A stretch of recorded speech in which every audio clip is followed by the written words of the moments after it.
Right, here comes the Clare discussion. Was 2013 a fluke? Now I just put out the tweet earlier on that we were going to debate this, and people have gone in heavy. One person, Clare senior hurlers, replying with the song from Frank Sinatra, "They Can't Take That Away From Me." So that was one that came in. We had a lot of people like, oh yeah, Derek Lynch, a journalist, "It's an absolute load of rubbish is what it is."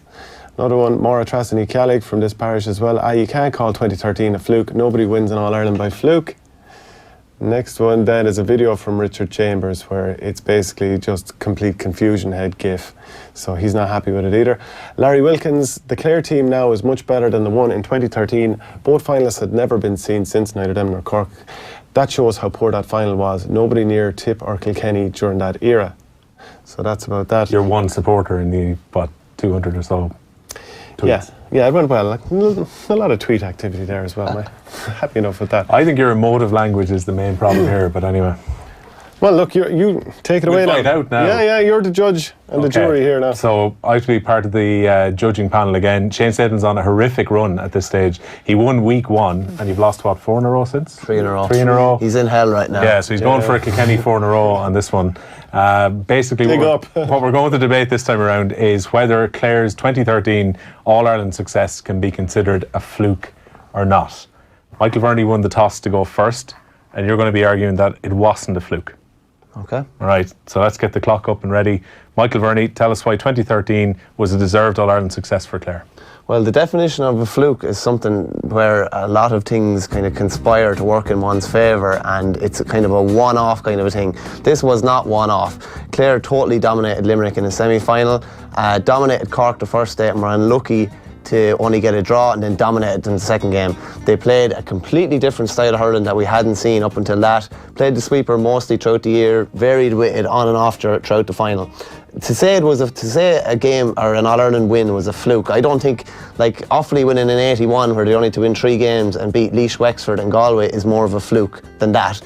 Clare had to beat some serious teams, fair enough. Tip and Kilkenny weren't there. They beat each other basically, and Cork beat Kilkenny. But to say it's a fluke is mad. Like some of the best players that we've seen of this generation, the Tony Kellys, David McInerney's, these guys are not like one-hit wonders. And fair enough, they mightn't have delivered from 2014 to 2017. They were underachievers, branded underachievers because they had the talent to do better. They'd already won All-Ireland, and I think this Clare team will win another All-Ireland. All right.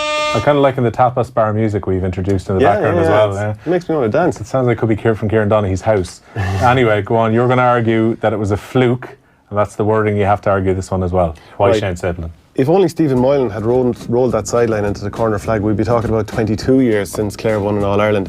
Before that 2013, Clare had done nothing. Their 2012 season lasted just 28 days, which was just 14% of their year as well, so waste of time before that. Davy was in charge for 5 seasons and left them in a better place for sure, but 60% of his championship wins were in that one season. 6 of his 10 championship wins with Clare. So basically it was that season and nothing else happened, which for me makes it the odd one out, which makes it a fluke.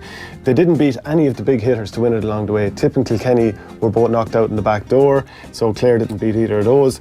The Podge interview in 2014 when he was reflecting on 2014, like last year was a flop obviously from a Clare hurling point of view, he said it. 1991, Aidan Ryan of Tipperary said we were playing for 2 All-Irelands against Kilkenny in that final because we'd beaten Antrim in 1989, and I know people will say Tip won it in 2010 and didn't repeat it, but they won 6 of 9 Munsters. They were in All-Ireland finals 5 times. Clare are not regular challengers for Liam McCarthy. 2013 was one of only 3 times in 12 seasons they haven't got as far as Croke Park, and most of their team from 2013 is Objection. Gone. So there is no way that team can ever. That team can't even back it up. It's too late now. Go on. Was it an aberration of a year then from Clare? That's the argument he's making. Number one, he said he said that they didn't beat any big hitters. The 3 traditional powerhouses in hurling obviously are Tip, Kilkenny and Cork. They beat Cork in the final, having dominated in the first day and nearly been robbed at the death. That Cork team were at nothing around then. We're talking, you said they beat no big hitters. Yeah, Cork weren't a big hitter then. Is this my 30 seconds or is he allowed to come back? So then no, we're done with the 30 seconds. Are we defining the big hitters then as only Tip and Kilkenny? in that era, because they were constantly getting to All-Ireland finals and they were constantly winning their provinces, whereas Cork were constantly doing nothing. And Clare were constantly doing nothing. If you look at those 13 seasons, 2006, did Clare get as far as Croke Park? No. They got to it in 2007 quarter-final, no 2008, no 2009. Phase 2 qualifier happened to be in Croker in 2010, so that's a no for me. 2011, no Croke Park. 2012, okay, grand. A fluke. 14, 15, 16, 17. A fluke would be like a lucky goal at the end, or some they like just happened to slip in a year when Tip and Kilkenny weren't doing it, or something like that. Well, this was not a fluke. Is this not the ultimate in whataboutery, though? Just because Clare got the run, they got to the final, you're punishing the legacy of their success just due to that. But the thing is, it was an aberration because they never did it for the years before, they never did it for the years after. They happened to just slip into the gap when Tip. That's a different team now. That's a different team. It's a similar team. The mainstays of the team. All right. Well, the teams that are players that are there: David McInerney, Patrick O'Connor, Colin Galvin, John Conlon, Tony Kelly. They're best players. I know, but half of that team is gone, so you can't say it's the same team. And people who say, well, look at Tip in 2016. Well, yeah, they got to 2 finals in 2014. And the team in 2010, well, they got to the final in 2009, 11, semi-final in 12. Like, they were constantly challenging and won 6 Munsters in 9 years. So it's not like with like. Clare did it once and they did nothing around it. But again, isn't the argument for a fluke on this one that Clare weren't the best team that year and somehow they got favourable decisions or luck in big games? They got no luck in the drawn game, you have to remember. Yeah, against Limerick as well. Limerick, like Declan Hannon said, it was his darkest day ever at Croke Park. He missed a lot of frees in the first half. Dowling came on then and started scoring them. But Limerick missed 1-5 of 1-6 in the first few minutes as well, in the first 11 minutes. That happens in loads of games. But Clare won convincingly that day. But the point is, they got in an off year. Because Tip weren't there, Kilkenny obviously were dominant, weren't there either. And they didn't actually beat the big hitters of the year. Coming in an off year is not a fluke, though. It's a sign of opportunism. Right. I would say fair enough, yeah, it wasn't a fluke if they had actually challenged in any of the years around it. But they didn't challenge for 5 years before and 5 years after. The record since hasn't been good, but as I said, they've been underachieving since. That would say, everyone says Clare, serial underachievers the last 4 or 5 years. That gives the impression that they have an awful lot of ability, which they do, and which they showed in 2013, haven't always showed it since, showed it last year, and are likely to show it again this year. Right. Likely. Finish it out then, in terms of this, right? As he's argued there now, they set a bar in 2013, that's the bar that's argued against that. They obviously had to set a pretty high bar if they're considered to be underachievers since. They have done nothing either side of it.